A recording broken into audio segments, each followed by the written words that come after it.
Xin chào, hôm nay tôi muốn nói về thời tiết. Thời tiết là một phần rất quan trọng trong cuộc sống của chúng ta. Mỗi ngày, thời tiết có thể khác nhau. Có ngày trời nắng, có ngày trời mưa, có ngày trời lạnh hoặc trời nóng. Khi trời nắng, bầu trời trong xanh, có ít mây và ánh mặt trời rất đẹp. Tôi thường đi ra ngoài, đi dạo hoặc uống cà phê với bạn bè. Nhưng khi trời mưa, đường phố ướt và tôi phải mang áo mưa. Tôi thường ở nhà nghe nhạc, đọc sách hoặc xem phim. Ở Việt Nam có 4 mùa: mùa xuân, mùa hè, mùa thu và mùa đông. Vào mùa xuân, thời tiết ấm áp, có nhiều hoa nở và đôi khi có mưa nhỏ. Mùa hè thì rất nóng, có nắng mạnh, đôi khi có bão. Tôi thích đi bơi hoặc ăn kem vào mùa hè.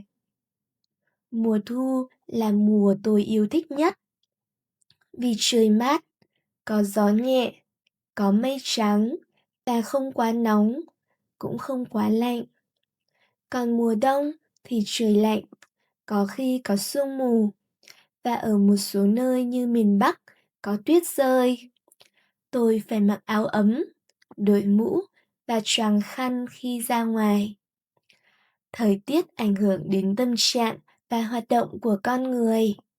Khi trời ấm và đẹp, tôi cảm thấy vui vẻ và có nhiều năng lượng. Nhưng khi trời lạnh hoặc mưa, tôi chỉ muốn ở nhà nghỉ ngơi. Tôi nghĩ rằng hiểu thời tiết giúp chúng ta chuẩn bị tốt hơn cho mỗi ngày, như chọn quần áo phù hợp hoặc lên kế hoạch đi chơi. Dù là nắng, mưa, gió hay tuyết, tôi cảm thấy mỗi loại thời tiết đều có vẻ đẹp riêng của nó. Thank you to listening to Slow Easy Vietnamese Stories. To listen more interesting stories, please download the app for Speak. And to discover so many interesting listening exercises which are super useful for your Vietnamese learning journey. Let's see you there.